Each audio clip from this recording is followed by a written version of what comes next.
শীতল যুদ্ধের নতুন পর্ব, পারমাণবিক খেলা। গল্পটা শুরু হয়েছিল প্রায় 4 দশক আগে, যখন বিশ্ব ছিল দুটি শিবিরে বিভক্ত। একদিকে মার্কিনীদের নেতৃত্বাধীন জোট, অন্যদিকে সোভিয়েত ইউনিয়ন। দুই পরাশক্তির মধ্যে পারমাণবিক যুদ্ধের ঝুঁকি ছিল সর্বোচ্চ। সেই ভয়াবহ পরিস্থিতি থেকে মুক্তি পেতে জন্ম হয়েছিল এক ঐতিহাসিক চুক্তি, আইএনএফ চুক্তি। এই চুক্তিটি ছিল পারমাণবিক ক্ষেপণাস্ত্র মোতায়েনের ওপর এক বড় লাগাম। বলা হয়েছিল কেউ আর 500 থেকে 5500 কিলোমিটার পাল্লার ক্ষেপণাস্ত্র ব্যবহার করতে পারবে না। এতে সাময়িকভাবে স্বস্তির নিঃশ্বাস ফেলেছিল পুরো বিশ্ব। কিন্তু সেই শান্তির গল্পে এবার ভাঙন ধরেছে। দীর্ঘ 38 বছর পর মস্কো একটি ধাক্কা দিল। অনেকটা সিনেমার মতো এক ঝটকায় রাশিয়া ঘোষণা করলো তারা আর এই চুক্তি মানবে না। ক্রেমলিনের মুখপাত্র দিমিত্রি পেসকভ সাফ জানিয়ে দিলেন, আমরা আর নিজেদের কোনো বিধিনিষেধের মধ্যে রাখবো না। এর মানে হলো রাশিয়া এখন থেকে ইচ্ছামতো মাঝারি পাল্লার পারমাণবিক ক্ষেপণাস্ত্র মোতায়েন করতে পারবে। এই ঘোষণার পর যেন ইউরোপে তীব্র আতঙ্কের ঢেউ আছড়ে পড়ল। ওয়াশিংটন থেকে লন্ডন পর্যন্ত জরুরি বৈঠকের পর বৈঠক চলতে শুরু করলো। সবার মনে একটাই প্রশ্ন, তাহলে কি আরেকটি পারমাণবিক সংঘাতের মুখোমুখি হতে যাচ্ছে বিশ্ব? যুদ্ধ চাইলে যুদ্ধ। এই ঘোষণার পেছনে আসলে বেশ কিছু কারণ লুকিয়ে আছে। রাশিয়া বলছে তারা তাদের নিরাপত্তা রক্ষার জন্য এই পদক্ষেপ নিয়েছে। তাদের অভিযোগ, যুক্তরাষ্ট্র ও তার পশ্চিমা মিত্ররা রাশিয়াকে চারদিক থেকে ঘিরে ধরেছে, ক্রমাগত হুমকি, নিষেধাজ্ঞা আর আগ্রাসনের ফাঁদ টানছে। এর জবাবেই মস্কো এমন কঠোর পদক্ষেপ নিতে বাধ্য হয়েছে। তাদের বক্তব্য যথেষ্ট হয়েছে আর নয়। কিন্তু আসল মোচড়টা আসে যখন পশ্চিমা নিরাপত্তা বিশ্লেষকরা অন্য একটি দিক তুলে ধরে। তাদের মতে রাশিয়ার এই ঘোষণা আসলে একটি আনুষ্ঠানিকতা মাত্র। কারণ রাশিয়া নাকি অনেক আগেই গোপনে এই চুক্তি লঙ্ঘন করছিল। তারা ওরেশনিক নামে একটি নতুন হাইপারসনিক ক্ষেপণাস্ত্র পরীক্ষা করেছে, যা মাঝারি পাল্লার। গত বছরের নভেম্বরে ইউক্রেনে এর পরীক্ষামূলক ব্যবহারও হয়েছে বলে জানা গেছে। তাহলে কি রাশিয়া কেবল আনুষ্ঠানিক ঘোষণা দিয়ে পশ্চিমকে বার্তা পাঠাতে চাইছে? একটি লুকোনো হুমকি, ভুলে যেও না আমাদের কাছে এই ক্ষেপণাস্ত্রগুলো আছে। ট্রাম্পের হাত ধরে চুক্তির সমাপ্তি। এই নাটকীয়তার শুরু অবশ্য বেশ কয়েক বছর আগে। 2019 সালে তৎকালীন মার্কিন প্রেসিডেন্ট ডোনাল্ড ট্রাম্প এই চুক্তি থেকে বেরিয়ে আসার ঘোষণা দেন। এর ফলে চুক্তির ভিত্তি দুর্বল হয়ে পড়েছিল। ইউক্রেন যুদ্ধের পর থেকে উত্তেজনা আরও বেড়েছে। রাশিয়া বারবার পশ্চিমাদের সতর্ক করেছে পারমাণবিক যুদ্ধের ঝুঁকি নিয়ে। এমনকি পুতিনও বলেছেন এই খেলা বন্ধ করা উচিত। কিন্তু গত সপ্তাহে ট্রাম্প রাশিয়ার সামুদ্রিক সীমান্তের কাছে পারমাণবিক অস্ত্রবাহী সাবমেরিন মোতায়েনের ঘোষণা দিলে পরিস্থিতি আরও ঘোলাটে হয়। বলা যায় এটিই ছিল শেষ পেরেক। এখন পরিস্থিতি এমন এক জায়গায় এসে দাঁড়িয়েছে যেখানে প্রতিটি পদক্ষেপই নতুন কোনো সংঘাতের জন্ম দিতে পারে। রাশিয়া বলছে তারা কোনো চাপ মানবে না। পশ্চিমা বিশ্ব সতর্ক হচ্ছে, জরুরি বৈঠক চলছে। কিন্তু সবার মনে একটাই প্রশ্ন, এই খেলাটা কি শেষ পর্যন্ত একটা চরম পরিণতির দিকেই যাচ্ছে? মস্কো কি সত্যিই আবার সুপার পাওয়ারের মুকুট পড়তে চাইছে, নাকি এটা শুধু একটি হুমকি?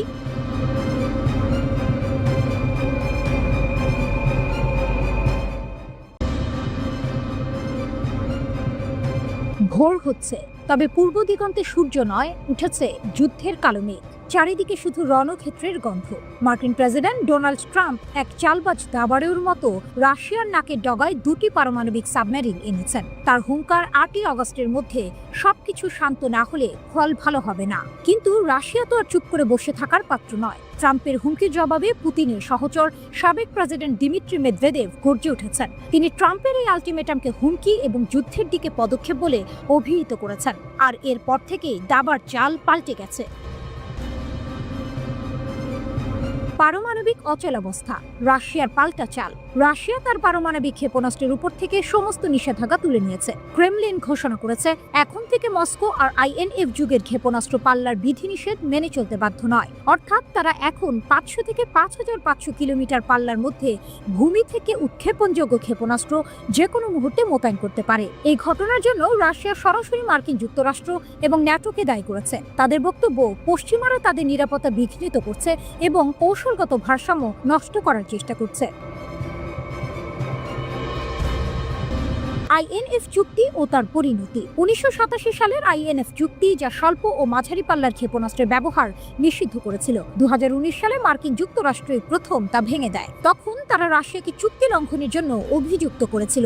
রাশিয়া তখন বলেছিল যে আমেরিকা নতুন করে কোনো ক্ষেপণাস্ত্র মোতায়েন না করলে তারাও করবে না। কিন্তু এখন সেই প্রতিশ্রুতি থেকে তারা সরে এসেছে। রাশিয়ার পররাষ্ট্র মন্ত্রণালয় স্পষ্টভাবে জানিয়েছে চুক্তিটি আর পালনের মতো অবস্থায় নেই। পররাষ্ট্রমন্ত্রী সের্গেই ল্যাভরভ এর আগেও সতর্ক করে দিয়েছিলেন যে মার্কিন যুক্তরাষ্ট্রের কোনো পদক্ষেপের প্রতিক্রিয়া হিসেবে মস্কো পাল্টা ব্যবস্থা নিতে পারে। ডেড হ্যান্ড ও রাশিয়ার শক্তি। মেদভেদেভ শুধু কথার কথাই বলেননি, তিনি রাশিয়ার পারমাণবিক সক্ষমতার কথাও উল্লেখ করেছেন। তিনি তুলে ধরেছেন তাদের ভয়ঙ্কর ডেড হ্যান্ড ব্যবস্থার কথা। এই স্বয়ংক্রিয় পারমাণবিক ব্যবস্থাটি এতটাই শক্তিশালী যে যদি রাশিয়ার সমস্ত রাজনৈতিক নেতৃত্ব ধ্বংস হয়ে যায়, তাহলেও এটি পারমাণবিক আক্রমণের জবাব দিতে সক্ষম। এই পদক্ষেপগুলো কেবল কথার কথা নয়, ন্যাটো সীমান্তের কাছে যে কোনো সময় ক্ষেপণাস্ত্র মোতায়েন হতে পারে। এর আগে প্রেসিডেন্ট ভ্লাদিমির পুতিন ও পররাষ্ট্রমন্ত্রী সের্গেই ল্যাভরভও ইঙ্গিত দিয়েছিলেন যুক্তরাষ্ট্র ও ন্যাটোর উস্কানিমূলক পদক্ষেপ অব্যাহত থাকলে রাশিয়াকে ক্ষেপণাস্ত্র মোতায়েন সংক্রান্ত বিধিনিষেধ তুলে নিতে হতে পারে। গত ডিসেম্বর মাসে রাষ্ট্রীয় সংবাদ সংস্থা রিয়া নভস্তিকে দেয়া সাক্ষাৎকারে ল্যাভরভ বলেন, একতরফা স্থগিতাদেশ কার্যত অকার্যকর হয়ে পড়েছে এবং তা প্রত্যাহার করা হবে। তিনি তখন অভিযোগ করেন যুক্তরাষ্ট্র অত্যন্তপূর্ণভাবে রাশিয়া ও চীনের সতর্কতা উপেক্ষা করে বিশ্বের বিভিন্ন অঞ্চলে ইতোমধ্যেই এই শ্রেণীর অস্ত্র মোতায়েন শুরু করেছে।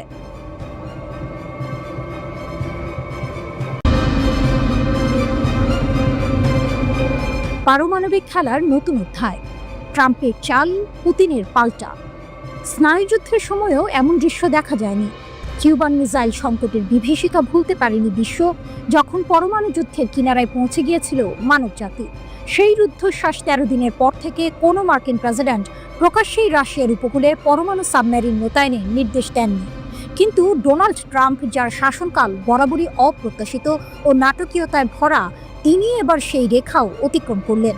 তার এই পদক্ষেপ কি শুধুই লোক দেখানো অভিনয়, নাকি এক উচ্চ ঝুঁকিপূর্ণ পারমাণবিক খেলা? ডোনাল্ড ট্রাম্পের এই সিদ্ধান্তের সবচেয়ে বড় চমক হলো এর স্বাভাবিকীকরণ। সাধারণ সময়ে এমন ঘোষণা পুরো বিশ্বকে কাঁপিয়ে দিত। স্টক মার্কেট ধসে পড়ত, জরুরি বৈঠক বসত জাতিসংঘে, আর মানুষের মনে জমা হতো এক অজানা আতঙ্ক। কিন্তু ট্রাম্পের আমলে একের পর এক অপ্রচলিত ঘটনার সাক্ষী হতে হতে বিশ্ব যেন কিছুটা অভ্যস্ত হয়ে গেছে। তাই কিউবান সংকটের মতো ভয়াবহতা এবার দেখা যাচ্ছে না।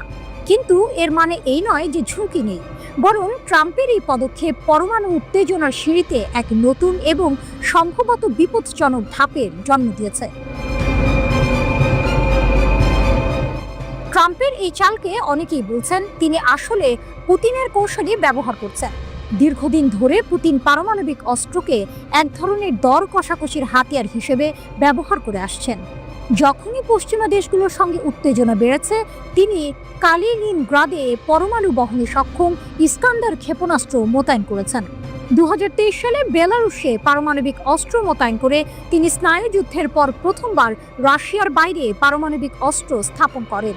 এমনকি ইউক্রেন যুদ্ধেও তিনি বারবার কৌশলগত পারমাণবিক অস্ত্র ব্যবহারের ইঙ্গিত দিয়েছেন। এই প্রেক্ষাপটে ট্রাম্প যেন পুতিনেরই আয়নায় নিজেকে দেখালেন। পুতিনের হুমকিকে ট্রাম্প আসল হুমকি হিসেবে নিয়েছেন এবং তার পাল্টা জবাব হিসেবে পারমাণবিক সাবমেরিন মোতায়েনের মতো চরম পদক্ষেপ নিয়েছেন। মজার বিষয় হলো, ট্রাম্পের সমর্থকরা সবসময় বলে থাকেন তার কথাকে আক্ষরিক অর্থে নয়, বরং রূপক অর্থে বুঝতে হবে। অথচ এবার তিনি নিজেই প্রতিপক্ষের রূপক হুমকিকে আক্ষরিক অর্থে নিয়ে পাল্টা চাল দিলেন। এই নাটকের আরেক গুরুত্বপূর্ণ চরিত্র হলেন দিমিত্রি মেদভেদেভ। পুতিনের ঘনিষ্ঠ এই সাবেক প্রেসিডেন্ট সামাজিক যোগাযোগ মাধ্যমে প্রায়শই আক্রমণাত্মক মন্তব্য করেন। তিনি সাম্প্রতিক সময়ে সতর্ক করে বলেছেন, ট্রাম্পের হুমকি রাশিয়া ও যুক্তরাষ্ট্রের মধ্যে যুদ্ধ বাঁধিয়ে দিতে পারে। এর জবাবে ট্রাম্প তার নিজের প্ল্যাটফর্ম ট্রুথ সোশ্যালে লিখেছেন, শব্দের গুরুত্ব অনেক, আর সেগুলো অনেক সময় এমন পরিণতি ডেকে আনতে পারে যা কেউ চায় না। এই মন্তব্যের মধ্য দিয়ে ট্রাম্প একদিকে যেমন মেদভেদেভকে উপেক্ষা করছেন না, অন্যদিকে তেমনই তার পদক্ষেপকে কেবল মুখের কথা নয়, বাস্তব পদক্ষেপ হিসেবে তুলে ধরছেন। তবে এই উচ্চ সবচেয়ে ঝুঁকির খেলার পেছনে আরো গভীর উদ্দেশ্য থাকতে পারে। আগামী দিনগুলোতে ইউক্রেনে রাশিয়ার আগ্রাসন নিয়ে ট্রাম্পকে তার অবস্থান পরিষ্কার করতে হবে। কিয়েভে সাম্প্রতিক রুশ হামলায় 31 জন নিহতের ঘটনা এই চাপ আরও বাড়িয়েছে। পাশাপাশি চীন ও ভারতের মতো দেশগুলোর ওপর রাশিয়ার তেল গ্যাস কেনা নিয়ে দ্বিতীয় স্তরে নিষেধাজ্ঞা জারির পরিকল্পনাও ট্রাম্পের জন্য কূটনৈতিক চাপ তৈরি করেছে। এই পরিস্থিতিতে ট্রাম্পের এই সাবমেরিন মোতায়েন কৌশলগতভাবে বেশ কার্যকর হতে পারে। এর মাধ্যমে তিনি বিশ্বকে দেখাতে পারবেন যে তিনি রাশিয়ার হুমকিকে গুরুত্বের সঙ্গে নিয়েছেন এবং প্রয়োজনীয় পদক্ষেপ নিতে প্রস্তুত। এটি একটি উচ্চ ঝুঁকির কিন্তু তুলনামূলকভাবে কম অর্থনৈতিক খরচের কৌশল।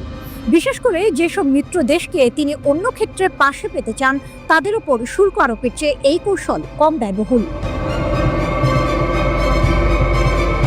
শেষ পর্যন্ত ট্রাম্পের এই পদক্ষেপ কি পারমাণবিক খেলাকে নতুন উত্তেজনায় নিয়ে গেল, নাকি এটি কেবলই একটি নাটকীয় পারফরম্যান্স?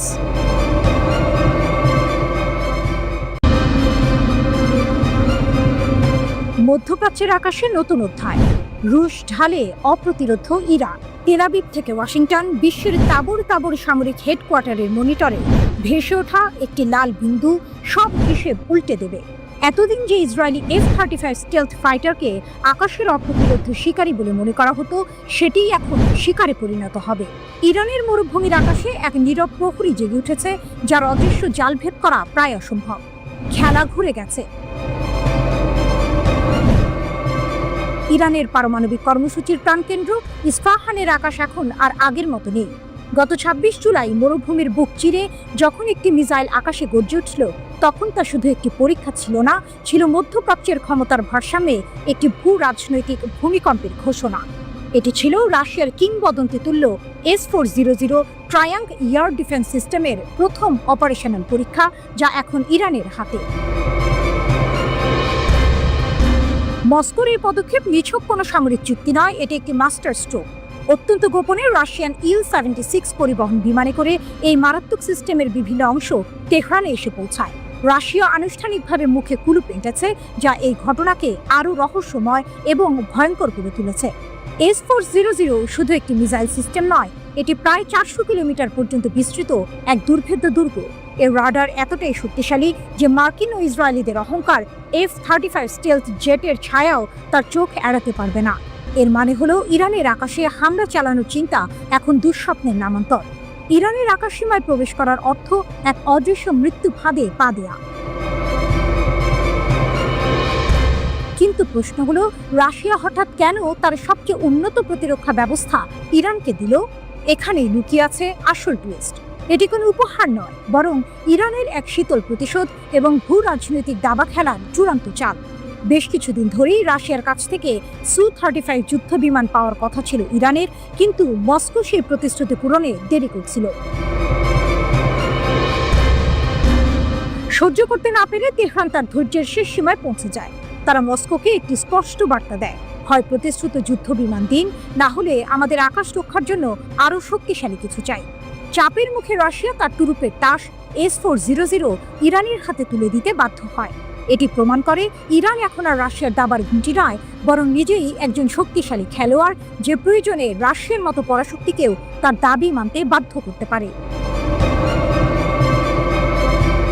এই একটি পদক্ষেপের মাধ্যমে ইরান এবং রাশিয়া যৌথভাবে মধ্যপ্রাচ্যে নিজেদের শক্তির এক নতুন বলয় তৈরি করেছে। ইরানের হাতে এখন এমন এক ঢাল, যা তার পারমাণবিক স্থাপনাগুলোকে যে কোনো হামলা থেকে রক্ষা করবে। অন্যদিকে রাশিয়া তার মিত্রকে শক্তিশালী করে এই অঞ্চলে মার্কিন ও ইসরায়েলি প্রভাবকে সরাসরি চ্যালেঞ্জ জানিয়েছে। মধ্যপ্রাচ্যের দাবা বোর্ডে পুরনো সব চাল এখন অচল। বিশ্ব এখন রুদ্ধশ্বাসে অপেক্ষা করছে এই নতুন চালের জবাবে ইসরায়েল এবং আমেরিকা তাদের পরবর্তী পদক্ষেপ কি নেয়। তবে একটি বিষয় স্পষ্ট, ইরানের আকাশ আর কারো খেলার মাঠ নয়।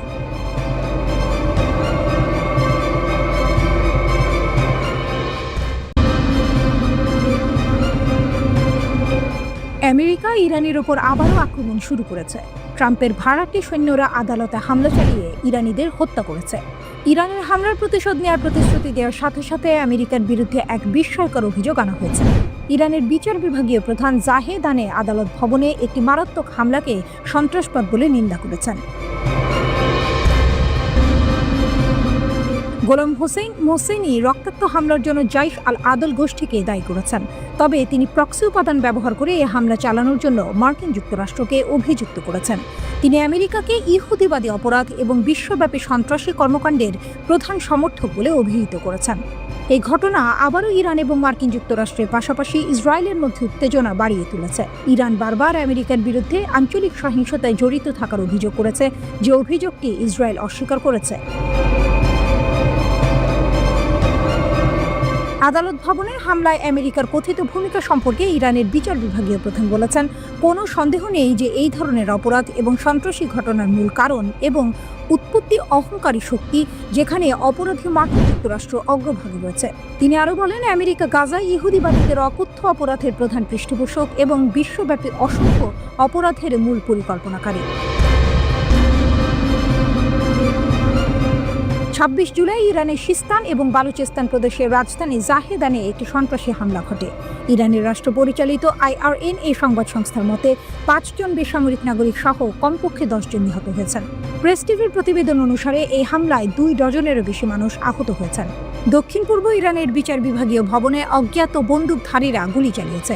ইরানি মিডিয়া জানিয়েছে যে এই ঘটনার সময় 3 জন হামলাকারীও নিহত হয়েছে। সোশ্যাল মিডিয়ায় ফুটেজে পুলিশ এবং সন্ত্রাসীদের মধ্যে তীব্র বন্দুকযুদ্ধ দেখা গেছে।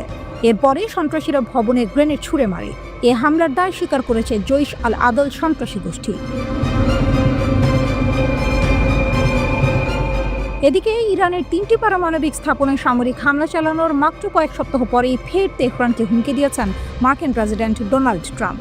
তিনি বলেছেন, ইরান যদি পারমাণবিক সমৃদ্ধকরণ কর্মসূচি চালিয়ে যায় তাহলে আমরা একে দ্রুত ধ্বংস করে দেব। পারমাণবিক সমৃদ্ধকরণ নিয়ে তেহরানের অবস্থানের প্রতিক্রিয়ায় এই হুঁশিয়ারি দেন মার্কিন প্রেসিডেন্ট। এর আগে তেহরান জানায় তারা বেসামরিক উদ্দেশ্যে পারমাণবিক সমৃদ্ধকরণ চালিয়ে যাবে। ট্রাম্প বলেন, তাদের এটা করা উচিত নয়।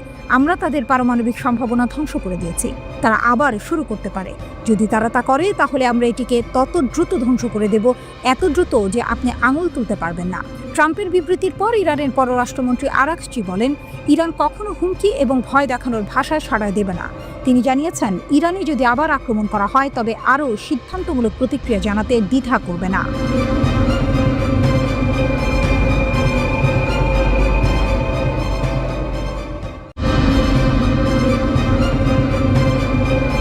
মার্কিন চোখ ফাঁকি দিয়ে ইরানে 5 বোয়িং 777। 15 জুলাই 2025। বিশ্বজুড়ে যখন সবাই নিজেদের দৈনন্দিন কাজকর্মে ব্যস্ত, তখনই নীরবে ঘটে গেল এক চাঞ্চল্যকর ঘটনা। এক অকল্পনীয় কৌশলে 5টি অত্যাধুনিক বোয়িং 777 বিমান মার্কিন যুক্তরাষ্ট্রের নাকের ডগা দিয়ে পৌঁছে গেল ইরানের মাটিতে। মিডল ইস্ট ফোরামের তথ্য অনুযায়ী এই অসম্ভবকে সম্ভব করেছে ইরানের মাহানিয়ার।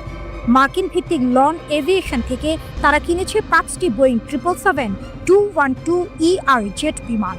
মজার বিষয় হলো, এই বিমানগুলো 2020 সাল পর্যন্ত সিঙ্গাপুর এয়ারলাইন্স ব্যবহার করত। 2019 সালের নিষেধাজ্ঞার পর এটাই ছিল ইরানি মার্কিন বিমানের সবচেয়ে বড় অবৈধ স্থানান্তর। এই পুরো অভিযানে নেপথ্যে কাজ করেছে অস্ট্রেলিয়া, চীন, ইন্দোনেশিয়া এবং কম্বোডিয়ার মতো দেশগুলোতে ছড়িয়ে থাকা অসংখ্য ফ্রন্ট কোম্পানি। বিমানগুলো প্রথমে অস্ট্রেলিয়া থেকে চীনে, তারপর ইন্দোনেশিয়া ও কম্বোডিয়া হয়ে শেষ পর্যন্ত ইরানের মাটিতে পা রাখে। 15 জুলাই 2025 তারিখে এই চূড়ান্ত আগমন ঘটে, যেখানে একাধিক স্তরে কৌশলের আশ্রয় নেওয়া হয়েছিল। এমনকি মাদাগাস্কারের একটি শেল কোম্পানি জাল নিবন্ধন দিয়ে বিমানের আসল উৎস এবং মালিকানা গোপন করার চেষ্টা করে। স্যাটেলাইটের চোখে ধরা পড়ল লুকোচুরি।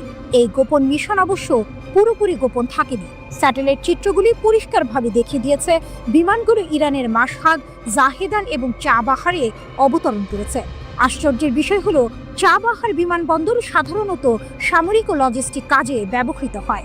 বিমানগুলো অবতরণের কয়েক ঘন্টার মধ্যেই তাদের অস্থায়ী নিবন্ধন এবং মার্কিংগুলো দ্রুত সরিয়ে ফেলা হয়, যেন কোনো প্রমাণ না থাকে।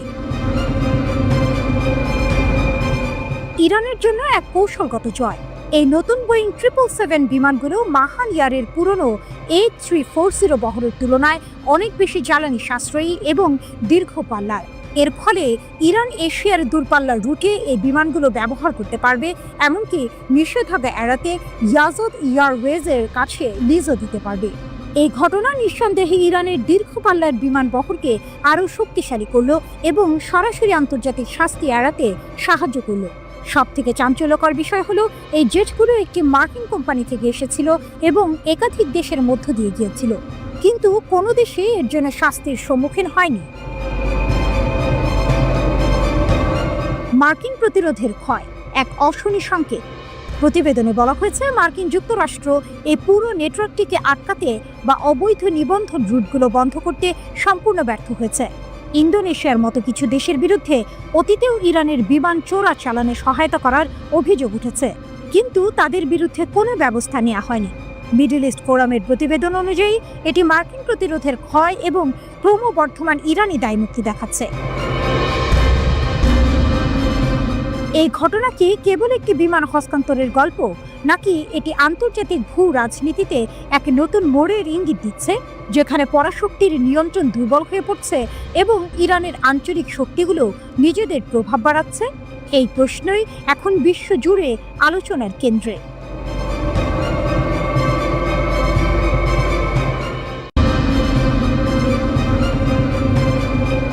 পশ্চিমা নিষেধাজ্ঞার খড়গ ঝুলছে ইরানের উপর।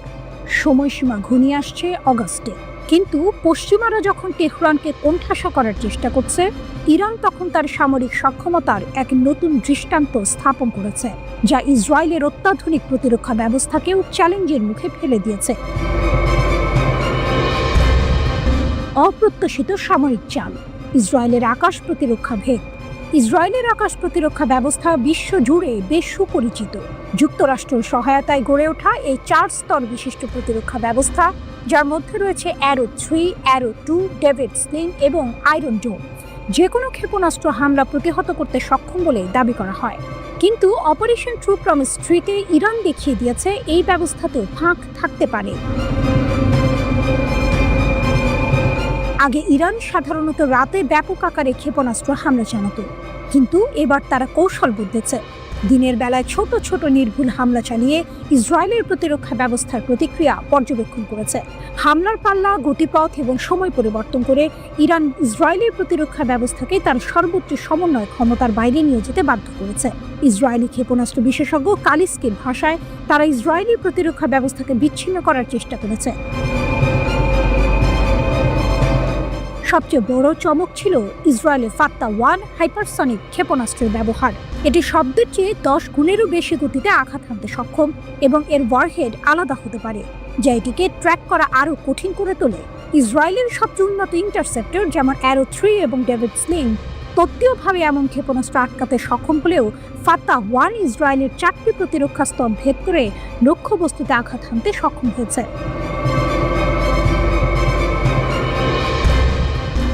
ব্যয়বহুল প্রতিরক্ষা বনাম ইরানের উদ্ভাবন। এই হামলার ফলে ইসরায়েলের ইন্টারসেপ্টরের খরচ এবং ঘাটতি প্রকটভাবে সামনে এসেছে। ইসরায়েলকে বাধ্য হয়ে সবচেয়ে বড় হুমকির ক্ষেপণাস্ত্রগুলোকেই কেবল টার্গেট করতে হচ্ছে। এর অর্থ হলো কিছু ক্ষেপণাস্ত্র ইসরায়েলের প্রতিরক্ষা ব্যবস্থা ভেদ করে চলে গেছে।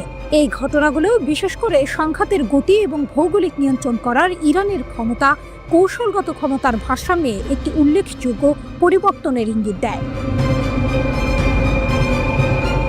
এমনকি পশ্চিমা বিশেষজ্ঞরাও স্বীকার করতে বাধ্য হয়েছেন যে ইরান পশ্চিমা ক্ষেপণাস্ত্র প্রতিরক্ষা মতবাদের মূল নীতিকে চ্যালেঞ্জ করেছে।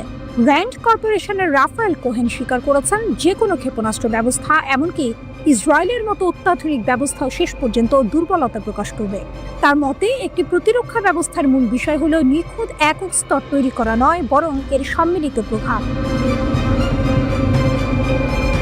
কালিস্কি যেমনটি বলেছেন, আমরা উভয়েই শেখার প্রক্রিয়ায় আছি। তারা তাদের আক্রমণ উন্নত করার চেষ্টা করছে আর আমরা আমাদের প্রতিরক্ষা। এই উক্তিটি ইসরায়েলি দর্শকদের আশ্বস্ত করার উদ্দেশ্যে বলা হলেও এটি তেহরানের দীর্ঘদিনের দাবিকেই সমর্থন করে। প্রতিরোধ, উদ্ভাবন এবং কৌশলগত গভীরতা ভারী সশস্ত্র প্রতিপক্ষের বিরুদ্ধেও ক্ষমতার ভারসাম্যকে বদলে দিতে পারে। ইরানকে তাহলে পশ্চিমাদের নিষেধাজ্ঞার চাপ উপেক্ষা করে নিজস্ব পথেই হাঁটবে, নাকি শেষ মুহূর্তে কোনো চুক্তি হবে? অগাস্টের সময়সীমা ঘনিয়ে আসার সাথে সাথে এই প্রশ্নগুলোর উত্তর আরও স্পষ্ট হবে।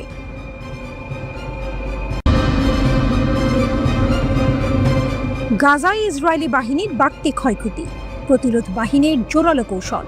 গাজা উপত্যকায় ইসরায়েলি দখলদার বাহিনীর বিরুদ্ধে ফিলিস্তিনি প্রতিরোধ বাহিনীর হামলা ক্রমশ তীব্র হচ্ছে। সাম্প্রতিক সময়ে বেশ কয়েকটি ঘটনায় ইসরায়েলি বাহিনীর ব্যাপক ক্ষয়ক্ষতির খবর পাওয়া গেছে, যা যুদ্ধের গতি প্রকৃতি বদলে দিচ্ছে। ইসরায়েলি সামরিক বাহিনী নিজেদের এক সেনার গুরুতর আহত হওয়ার কথা স্বীকার করেছে। এই সেনা কফির ব্রিগেডের স্যামসন ব্যাটালিয়নের সদস্য ছিলেন এবং তিনি দক্ষিণ গাজা উপত্যকায় যুদ্ধ চলাকালীন আহত হন। ইসরায়েলি গণমাধ্যমগুলো পূর্ব খান ইউনিসে দখলদার বাহিনীর ওপর একটি গুরুতর নিরাপত্তা ঘটনা ঘটার কথা জানালেও সামরিক সেন্সরশিপের কারণে বিস্তারিত তথ্য প্রকাশ করতে পারেনি। অন্য একটি সংবাদ মাধ্যম জানায় যে বেশ কয়েকজন আহত সেনাকে গাজা থেকে হেলিকপ্টারে করে তেল আবিবের ইচিলভ হাসপাতালে সরিয়ে নেওয়া হয়েছে। এরপর ইসরায়েলি গণমাধ্যম খবর দেয় যে গাজার পূর্বে একটি ট্যাঙ্ককে বিস্ফোরক ডিভাইস দিয়ে লক্ষ্যবস্তু করার ফলে একজন ইসরায়েলি সেনা নিহত এবং আরও দুজন গুরুতর আহত হয়েছেন। এই ঘটনাগুলো গাজায় ইসরায়েলি বাহিনীর জন্য ক্রমবর্ধমান ঝুঁকির ইঙ্গিত দেয়। প্রতিরোধ বাহিনীর উদ্ভাবনী কৌশল। হামাস বারবার জোর দিয়ে বলছে যে তাদের যোদ্ধারা বর্তমানে একটি ক্ষয়ক্ষতির যুদ্ধে জড়িত। এই যুদ্ধ প্রতিদিন নতুন নতুন উদ্ভাবনী কৌশল দিয়ে শত্রুকে হতবাক করছে এবং তাদের পরিকল্পনা ও হিসাবকে তালগোল পাকিয়ে দিচ্ছে। হামাস আরও দাবি করেছে যে ইসরায়েলি সামরিক বাহিনীর অপ্রতিরোধ ফায়ার পাওয়ার এবং আকাশপথে শ্রেষ্ঠত্ব থাকা সত্ত্বেও যুদ্ধ যত দীর্ঘ হচ্ছে, ইসরায়েলি সেনাবাহিনী গাজার পরিবর্তনশীল বালিতে তত গভীরে ডুবে যাচ্ছে, যা তাদের বাহিনীকে আরও প্রতিরোধ হামলার মুখে ফেলছে। হামাস নেতানিয়াহুর কর্মকাণ্ডকে বেপরোয়া বলে আখ্যায়িত করেছে। তাদের মতে নেতানিয়াহু তার সেনাবাহিনী এবং সমগ্র জায়নবাদী সত্তাকে একটি নিষ্ফল যুদ্ধে টেনে নিয়ে যাচ্ছেন, যার কোনো ভবিষ্যৎ নেই। হামাস সতর্ক করে বলেছে যে এই আগ্রাসন চলতে থাকলে শুধুমাত্র আটক বন্দী এবং সেনাদের জীবনে বিপন্ন হবে না, বরং এটি সামগ্রিকভাবে ইসরায়েলের জন্য একটি ভয়াবহ কৌশলগত বিপর্যয় ডেকে আনবে। প্রতিরোধ বাহিনীর এই দৃঢ় অবস্থান ইসরায়েলের ওপর মানসিক চাপ বাড়াচ্ছে এবং তাদের যুদ্ধ পরিচালনার সক্ষমতা নিয়ে প্রশ্ন তুলছে। আলোচনায় প্রতিরোধ বাহিনীর অটল প্রভাব।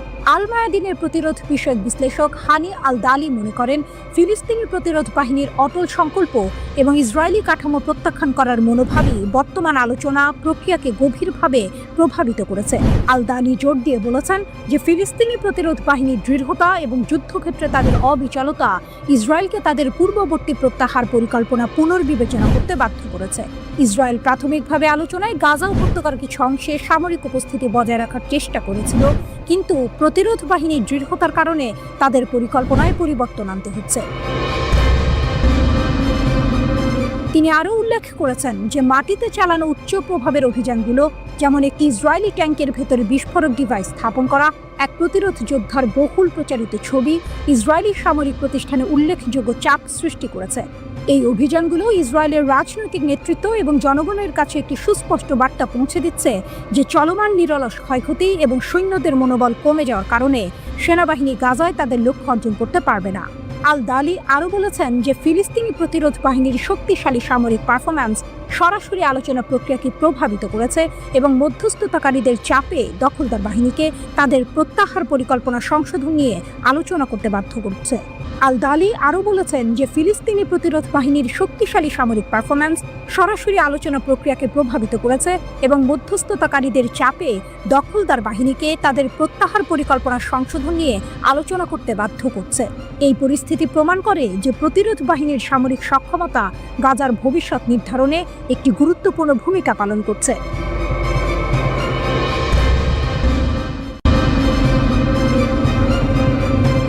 ইসরায়েল পাকিস্তানের ছায়াযুদ্ধ, কার পালা এবার? মিডল ইস্ট আইয়ের বিশ্লেষণ। গত জুনে যখন ইসরায়েল ইরানে হামলা চালালো, সারা বিশ্ব স্তম্ভিত হয়ে দেখল কিভাবে পশ্চিমা গণমাধ্যম সেই বাস্তবতাকে উল্টে দিয়ে ইরানকে হুমকি হিসেবে ঘোষণা করল।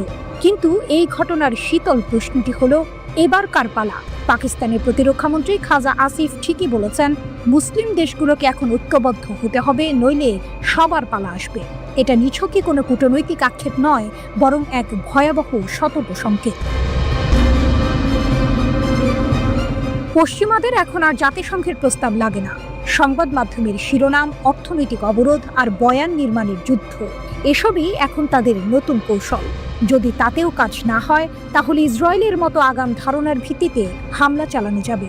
প্রধানমন্ত্রী বেনিয়ামিন নেতানিয়াহু আসলে মুখ ফসকে সত্যিটাই বলে দিয়েছেন যখন তিনি পারমাণবিক অস্ত্রধারী বেয়ারা মুসলিম দেশগুলোর শাসকের কথা বলেন। ইরাককে বোমা মেরে ধ্বংস করা হয়েছে, লিবিয়াকে নিরস্ত্র করা হয়েছে, আর এখন ইরানকে গলা টিপে মারার চেষ্টা চলছে। কিন্তু পাকিস্তানই কেন শেষ সীমান্ত? কারণ পাকিস্তান শুধু একটি দেশ নয়, এটি পশ্চিমা ও জায়নবাদী আধিপত্যের বিরুদ্ধে এক কৌশলগত, আদর্শগত এবং প্রযুক্তিগত প্রতিরোধের প্রতীক। পশ্চিমা বিশ্বের জন্য এটি এক কাঁটা, যা তাদের বিশ্ব ব্যবস্থার জন্য চূড়ান্ত বিপদসীমা। সম্প্রতি ভারতের টাইমস অফ ইন্ডিয়ার একটি প্রতিবেদন ছড়িয়েছে, যেখানে দাবি করা হয়েছে পাকিস্তান নাকি এমন আন্তঃমহাদেশীয় ক্ষেপণাস্ত্র তৈরি করছে যা যুক্তরাষ্ট্র পর্যন্ত পৌঁছাতে সক্ষম। মজার ব্যাপার হলো, এর জন্য কোনো নিশ্চিত প্রমাণ দরকার নেই, সামান্য ইঙ্গিতই সন্দেহ ছড়ানোর জন্য যথেষ্ট। ঠিক যেমন 2001 সালে ঝাপসা স্যাটেলাইট ছবি দিয়ে ব্যাপক বিধ্বংসী অস্ত্রের গল্প ফেঁদে ইরাকের ওপরে ঝাঁপিয়ে পড়া হয়েছিল, ঠিক তেমনই পাকিস্তানের পারমাণবিক সক্ষমতাকে এখন বৈশ্বিক বোঝা হিসেবে দেখানো হচ্ছে। কিন্তু এই গল্পের সবচেয়ে বড় টুইস্ট হলো, পশ্চিমা সমস্যা আসলে পাকিস্তানের কাজকর্ম নিয়ে নয়, বরং পাকিস্তান যা কিছু প্রতিনিধিত্ব করে তা নিয়ে। পাকিস্তান একটি ইসলামী প্রজাতন্ত্র, একটি পারমাণবিক শক্তিধর দেশ এবং চীনের মিত্র। এই তিনের সম্মিলনই পশ্চিমের চোখে পাকিস্তানকে এক অস্থিতিশীল এবং উগ্রবাদের প্রতি সহানুভূতিশীল রাষ্ট্র হিসেবে চিত্রিত করে, যারা পারমাণবিক যুদ্ধ শুরু করতে মুখিয়ে আছে। অথচ মজার বিষয় হলো, পাকিস্তান তার 7 দশকের ইতিহাসে কখনোই কোনো ধর্মভিত্তিক দলকে নির্বাচনের মাধ্যমে ক্ষমতায় আনেনি। অন্যদিকে ভারত এমন একজনকে উৎসাহের সঙ্গে ক্ষমতায় বসিয়েছে, যিনি 2002 সালের গুজরাট গণহত্যার সময় মুখ্যমন্ত্রী ছিলেন। অভিযোগ আছে তিনি সে সময় চোখ বন্ধ করে রেখেছিলেন।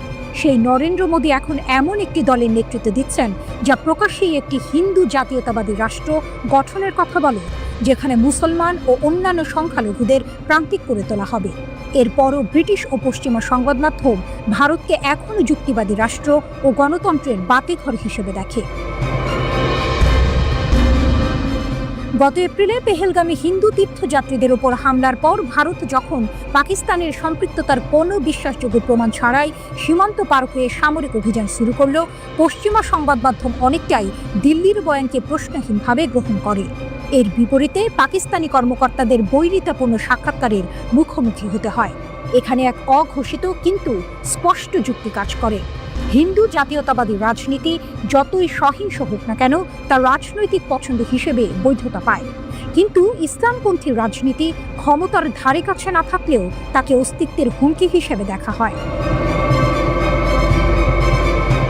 তাহলে পশ্চিমের এই দ্বিমুখী নীতির কারণ কি? এর মূল কারণ হলো, পাকিস্তান তাদের প্রতিষ্ঠিত বিশ্ব ব্যবস্থার বিরোধিতা করে। এটি কেবল পারমাণবিক শক্তিধর মুসলিম দেশ নয়, এটি চীনেরও মিত্র।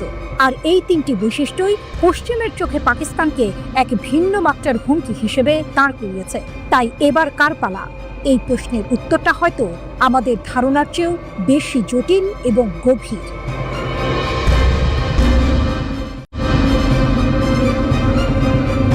ইয়েমেনের সশস্ত্র বাহিনীর হামলার জেরে ইসরায়েলের ইলাত বন্দর বন্ধ। ইসরায়েলি অর্থনীতির ওপর তীব্র প্রভাব। লোহিত সাগরে ইয়েমেনি সশস্ত্র বাহিনীর হামলার কারণে ইসরায়েলের গুরুত্বপূর্ণ ইলাত বন্দর ঋণ পরিশোধে ব্যর্থ, আনুষ্ঠানিকভাবে বন্ধ ঘোষণা করা হয়েছে। ইসরায়েলি গণমাধ্যমের খবরে বলা হয়েছে, এই ঘটনাকে বন্দরের সূত্রগুলো ইয়েমেনি সশস্ত্র বাহিনীর জয় এবং ইসরায়েলি অর্থনীতির ক্ষতির প্রতীক হিসেবে আখ্যা দিয়েছে। ইসরায়েলি ব্যবসা ও অর্থনীতি বিষয়ক সংবাদপত্র দ্য ক্যালকালিস্ট জানিয়েছে, কর পরিশোধ না করায় ইলাত পৌরসভা বন্দরের ব্যাংক অ্যাকাউন্ট জব্দ করেছে। এর পরিমাণ প্রায় 1 কোটি শেকেল, যা প্রায় $3 বিলিয়ন সমান। মূলত ইসরায়েল সম্পর্কিত জাহাজে ইয়েমেনি বাহিনীর লাগাতার হামলার কারণে বন্দরের রাজস্বে ব্যাপক ধস নেমেছে। ইসরায়েলের শিপিং অ্যান্ড পোর্টস অথরিটি জানিয়েছে, চলমান সংঘাতের কারণে ইলাত বন্দর আর্থিক সংকটে পড়েছে। ইলাত পৌরসভা তাদের কাছে থাকা ঋণের জন্য বন্দরের সমস্ত ব্যাংক অ্যাকাউন্ট জব্দ করেছে। এর ফলস্বরূপ শিপিং অ্যান্ড পোর্টস অথরিটি একটি নোটিশ জারি করে জানিয়েছে ইলাত বন্দর বন্ধ থাকবে এবং এর সমস্ত কার্যক্রম স্থগিত করা হবে। ভূমধ্যসাগরের আশদোদ এবং হাইফা বন্দরে জাহাজ চলাচল অব্যাহত থাকলেও ইলাত বন্দরের আয় 2023 সালের 212 মিলিয়ন শেকেল থেকে কমে 2024 সালে মাত্র 42 মিলিয়ন শেকেলে নেমে এসেছে। এটি প্রায় 80% মতো পতন। ইয়েমেনের আনসার আল্লাহ নামে পরিচিত হুথিরা গাজায় ইসরায়েলের সামরিক অভিযানের প্রতিবাদে ইসরায়েল এবং ইসরায়েলগামী জাহাজগুলোতে লোহিত সাগর অঞ্চলে হামলা শুরু করে। গাজায় ইসরায়েলি হামলায় কমপক্ষে 58,000 ফিলিস্তিনি নিহত এবং 1,40,000-এরও বেশি আহত হয়েছে, যাদের বেশিরভাগই নারী ও শিশু।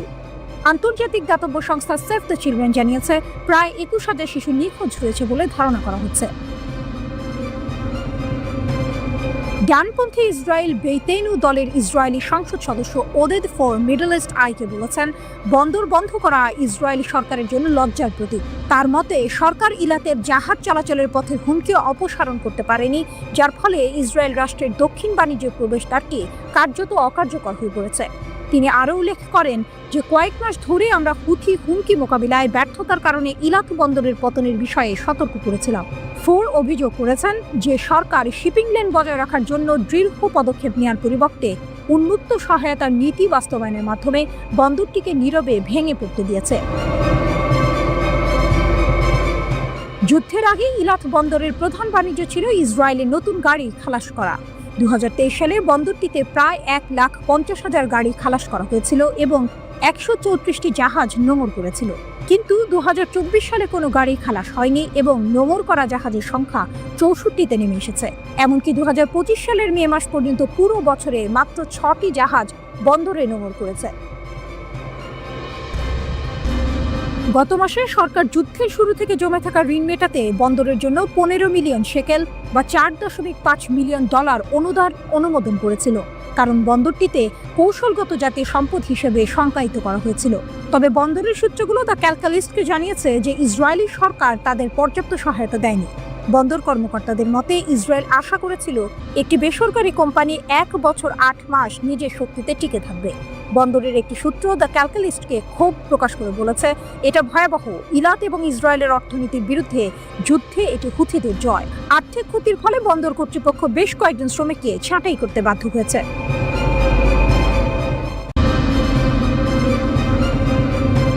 আকাশে সাইরেনের আর্তনা, বিমানবন্দরে বন্ধ হলেও বিমান চলাচল। ইসরায়েলের বুকে নেমে এলো এক অপ্রত্যাশিত আতঙ্ক। রাজধানী তেল আবিব লক্ষ্য করে ক্ষেপণাস্ত্র হামলা চালিয়েছে ইয়েমেনের সশস্ত্র বাহিনী। এই হামলায় গোটা ইসরায়েল জুড়ে ছড়িয়ে পড়েছে উদ্বেগ। ক্ষেপণাস্ত্রের আঘাত, বন্ধ বিমানবন্দর। মধ্যরাতে আকস্মিক এক হামলায় কেঁপে উঠল ইসরায়েলের আকাশ। ইয়েমেনের সশস্ত্র বাহিনী তেল আবিবের বেন গুরিয়ন আন্তর্জাতিক বিমানবন্দর লক্ষ্য করে ক্ষেপণাস্ত্র নিক্ষেপ করে।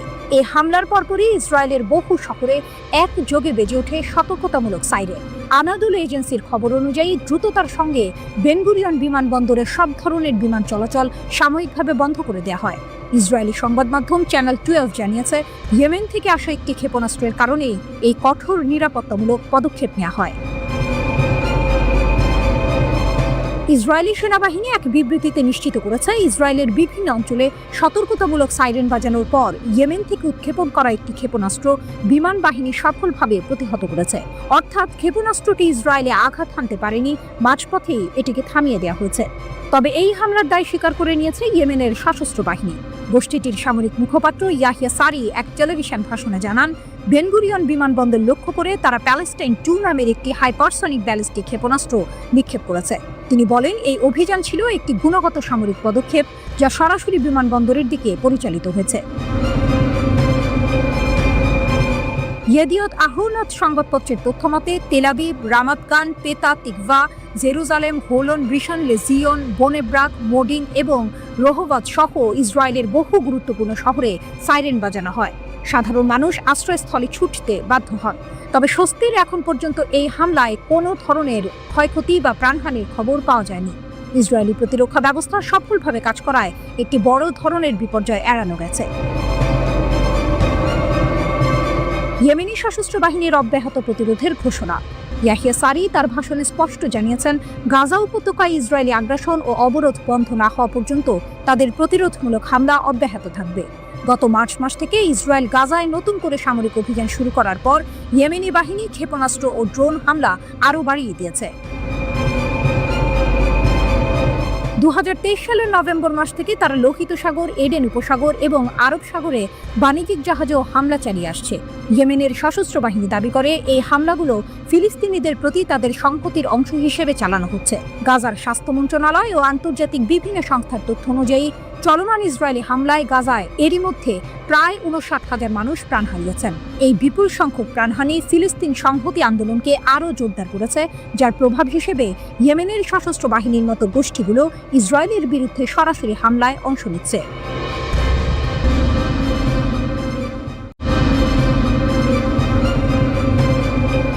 যুদ্ধ যখন চাপা পড়ে যায় আলোচনার টেবিলে, তখন কি সব শেষ হয়ে যায়, নাকি পর্দার আড়ালে চলে আরও বড় কোনো খেলা?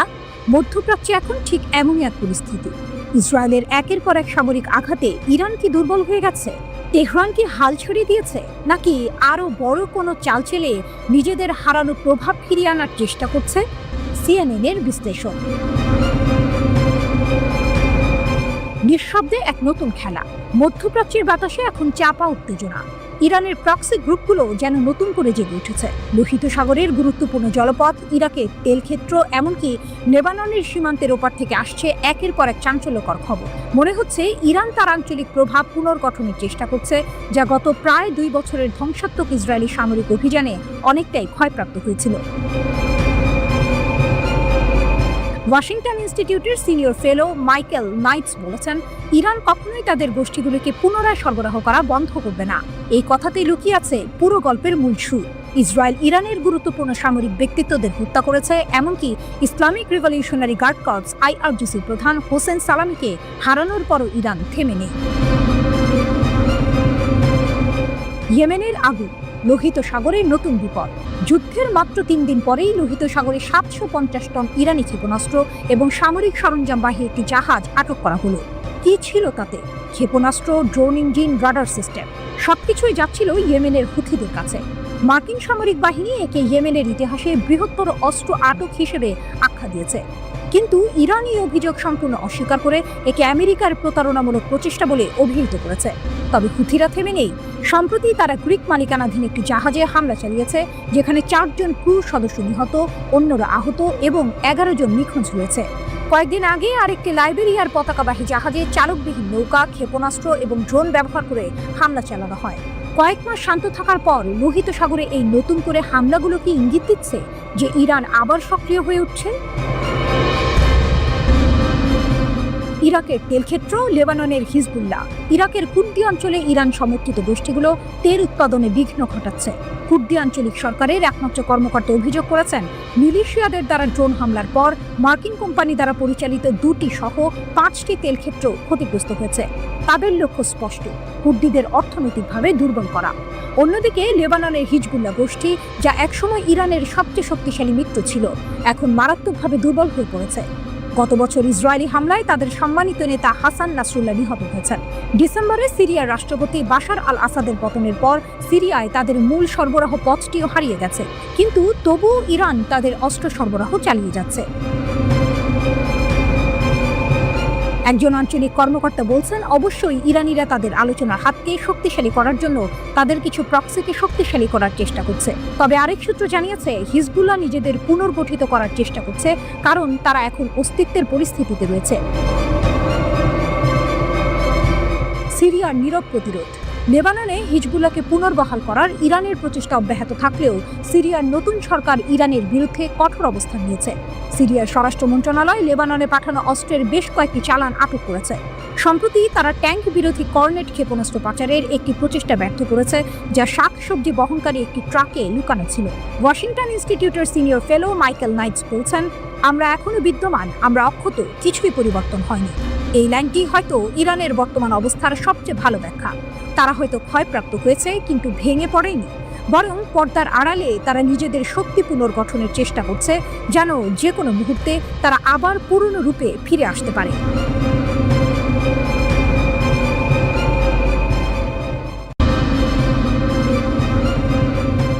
গাজার প্রতিরোধ যোদ্ধাদের পাল্টা আঘাত।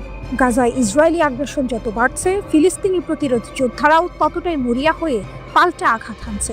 একের পর এক অভিযানে তারা ইসরায়েলি সামরিক স্থাপনা ও সেনাদের লক্ষ্য করে হামলা চালাচ্ছে। সুজাইয়ায় আল কাসামের অতর্কিত হামলা। গত 11 জুলাই 2025 তারিখে গাজা শহরের সুজাইয়া পাড়ার পূর্বে বাগদাদ স্ট্রিটে এক চাঞ্চল্যকর ঘটনা ঘটে। হামাসের সামরিক শাখা আল কাসাম ব্রিগেড জানিয়েছে, তাদের প্রতিরোধ যোদ্ধারা আল নাসিরা স্কুলের কাছে একটি মেরকাভা ট্যাঙ্কের ওপর থাকা একজন ইসরায়েলি সেনাকে গুলি করে হত্যা করেছে। এই অতর্কিত হামলা ইসরায়েলি বাহিনীকে হতবাক করে দিয়েছে। মাত্র 4 দিন আগে অর্থাৎ গত 7 জুলাই 2025 তারিখে সুজাইয়ার আল রিদওয়ান মসজিদের কাছে আরেকটি বড় হামলা চালানো হয়। আল কাসাম ব্রিগেড আল কুদস ব্রিগেডের সাথে সমন্বয় করে 2টি সওয়াজ এবং থাকেব বিস্ফোরক ডিভাইস ব্যবহার করে 3টি ইসরায়েলি মেরকাভা ট্যাঙ্ককে লক্ষ্যবস্তু করে। একটি ট্যান্ডাম চার্জও হামলায় ব্যবহৃত হয়, যা ইসরায়েলি সামরিক যানের ব্যাপক ক্ষতি করে বলে জানা গেছে। খান ইউনিস ও গাজা ইনভেলাপ অঞ্চলে প্রতিরোধ। এদিকে আল কুদস ব্রিগেড খান ইউনিসের উত্তরে আল সাতার আল ঘারভি এলাকার আল মুহান্দিস হলে অবস্থিত একটি ইসরায়েলি কমান্ড ও কন্ট্রোল সেন্টারে মর্টার শেল নিক্ষেপ করে। এই হামলা ইসরায়েলি বাহিনীর যোগাযোগ ব্যবস্থায় বড় ধরনের আঘাত এনেছে বলে ধারণা করা হচ্ছে। শুধু তাই নয়, আল কুদস ব্রিগেড গাজার আশেপাশে সদেরাত, মেফাসিব ও নির আম বসতিতে রকেট হামলার ফুটেজ প্রকাশ করেছে। তাদের রকেট বাহিনী এই বসতিগুলো লক্ষ্য করে ধারাবাহিক হামলা চালায়। ইসরায়েলি দখলদার বাহিনীর একজন মুখপাত্র এই রকেট হামলার কথা নিশ্চিত করেছেন এবং সাইরেন সক্রিয় করার কথাও জানান। একটি পৃথক বিবৃতিতে আল কুদস ব্রিগেড আরও নিশ্চিত করেছে, 19 জুলাই বিকেলে খান ইউনিসের দক্ষিণ পূর্বে মাআন এলাকায় বার্ক শক চার্জ ব্যবহার করে একটি ইসরায়েলি সামরিক যান ধ্বংস করেছে। জাবালিয়া এবং খান ইউনিসে যৌথ অভিযান। আল আকসা শহীদ ব্রিগেডও তাদের যোদ্ধাদের উত্তর গাজা উপত্যকার পূর্ব জাবালিয়া শহরে অগ্রসরমান ইসরায়েলি সৈন্য এবং সামরিক যানবাহনের সমাবেশে গোলা বর্ষণের ফুটেজ প্রকাশ করেছে। অন্যান্য প্রতিরোধ গোষ্ঠীর সাথে যৌথ অভিযানের অংশ হিসেবে স্ট্যান্ডার্ড 60 মিনি মর্টার রাউন্ড ব্যবহার করে এই গোলাবর্ষণ করা হয়েছিল। আল নাসের সালাহ আল দিন ব্রিগেডও নিশ্চিত করেছে যে তাদের বাহিনী 20 জুলাই সকালে খান ইউনিসের উত্তরে 5 নম্বর স্ট্রিটের আশেপাশে অবস্থানরত ইসরায়েলি সেনা এবং যানবাহনগুলিকে মর্টার শেল দিয়ে লক্ষ্য করে হামলা চালিয়েছে। গাজা উপত্যকার বিভিন্ন স্থানে সংঘর্ষ অব্যাহত থাকার সময় এই অভিযানগুলি করা হয়েছে। ইসরায়েলি বাহিনীর অব্যাহত বিমান বোমা বর্ষণ এবং তীব্র স্থল আক্রমণ প্রচেষ্টা সত্ত্বেও ফিলিস্তিনের প্রতিরোধ গোষ্ঠীগুলো ইসরায়েলি বাহিনীর বিরুদ্ধে একের পর এক সফল হামলার ঘোষণা দিয়ে চলেছে। প্রতিরোধের এই আগুন কি শেষ পর্যন্ত ইসরায়েলি দখলদারিত্বের ভিত নুড়িয়ে দেবে? সময়ই বলে দেবে।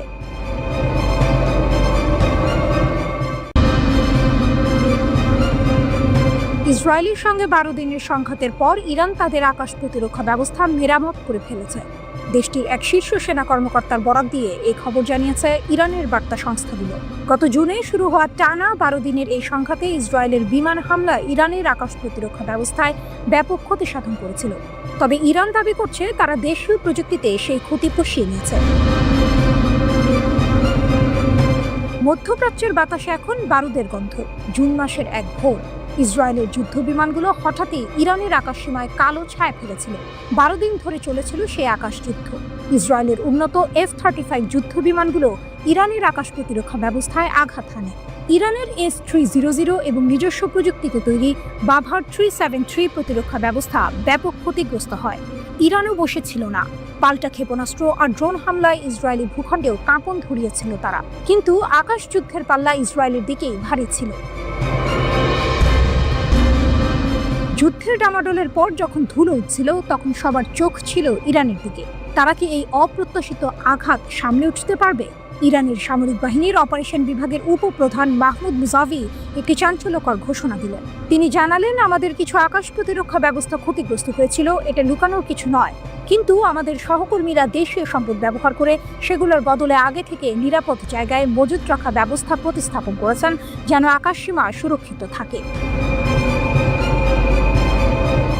এই ঘোষণায় একটি নীরব বিস্ময় লুকিয়েছিল। ইরান কি সত্যি সত্যি এত দ্রুত নিজেদের প্রতিরক্ষা ব্যবস্থা পুনরুদ্ধার করতে পেরেছে? বিদেশি কোনো আকাশ প্রতিরক্ষা ব্যবস্থা আমদানি না করেই তারা কিভাবে এই অসম্ভবকে সম্ভব করল? এখানেই আসল টুইস্ট। ইরান বহু বছর ধরে পশ্চিমা নিষেধাজ্ঞার মুখে নিজস্ব সামরিক সক্ষমতা বাড়াতে জোর দিয়েছিল। তাদের এই সক্ষমতাই এখন ত্রাতার ভূমিকায় অবতীর্ণ হলো। তারা প্রমাণ করলেও প্রতিকূল পরিস্থিতিতেও তারা নিজেদের পায়ে দাঁড়াতে জানে। আলোচনা টেবিলে নতুন মোড়। আকাশে যুদ্ধের মেঘ কাটতে না কাটতেই আলোচনা টেবিলে নতুন এক মোড়। ইরানের আধা সরকারি বার্তা সংস্থা তাসনিম নিউজ জানিয়েছে, পরমাণু প্রকল্প নিয়ে যুক্তরাজ্য, ফ্রান্স ও জার্মানির সঙ্গে আলোচনায় বসতে পারে তেহরান। ইউরোপের এই 3 দেশ এবং ইউরোপীয় ইউনিয়নের পররাষ্ট্রনীতি বিষয়ক প্রধান কাজা কালাসের সঙ্গে ইরানের পররাষ্ট্রমন্ত্রী আব্বাস আরাকচির বৈঠকের পরে এই খবর সামনে আসে। 2015 সালে ইরানের ইউরেনিয়াম সমৃদ্ধকরণ সীমিত করার জন্য একটি চুক্তি হয়েছিল, যেখান থেকে 2018 সালে যুক্তরাষ্ট্র সরে যায়। এরপর ডোনাল্ড ট্রাম্প নতুন করে ইরানের সঙ্গে চুক্তি করতে চাইছেন। এ নিয়ে 5 দফা বৈঠক হয়েছে, কিন্তু গত মাসে ইসরায়েলের হামলার পর পরবর্তী ধাপের বৈঠক স্থগিত করে তেহরান। এখন আবার আলোচনা টেবিলে ফিরে আসার ইঙ্গিত দিচ্ছে ইরান। ইসরায়েলের হামলার পর যখন সবাই ভেবেছিল ইরান দুর্বল হয়ে পড়েছে, ঠিক তখনই তারা তাদের নিজস্ব সামরিক শক্তির জোরে ঘুরে দাঁড়ালো। মুসাফির কথায় সেই দৃঢ়তা স্পষ্ট। ইরানের এই নিজস্ব প্রযুক্তির ওপর ভরসা করার গল্পই যেন যুদ্ধের পর সবচেয়ে বড় হুক। তারা নতুন করে কোনো বিদেশি প্রতিরক্ষা ব্যবস্থা আমদানি করেনি, বরং নিজেদেরই তৈরি সরঞ্জাম দিয়ে ক্ষতিগ্রস্ত আকাশ প্রতিরক্ষা ব্যবস্থাকে প্রতিস্থাপন করেছে। এই ঘটনা শুধু সামরিক সক্ষমতারই প্রমাণ নয়, এটি ইরানের আত্মনির্ভরশীলতারও এক উজ্জ্বল দৃষ্টান্ত। তারা বুঝিয়ে দিলেও বাইরের সাহায্য ছাড়াই তারা নিজেদের নিরাপত্তা নিশ্চিত করতে সক্ষম।